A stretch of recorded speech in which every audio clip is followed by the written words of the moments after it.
শুভ জন্মদিন দ্রৌপদী গুপ্তা, শুভেচ্ছা ও শুভ কামনা।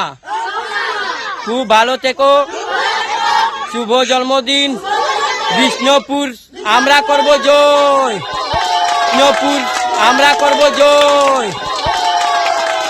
এইভাবেই আপনাদের আশীর্বাদ, দোয়া ও ভালোবাসায় ছড়িয়ে পড়ুক মানবিক কর্মকাণ্ড।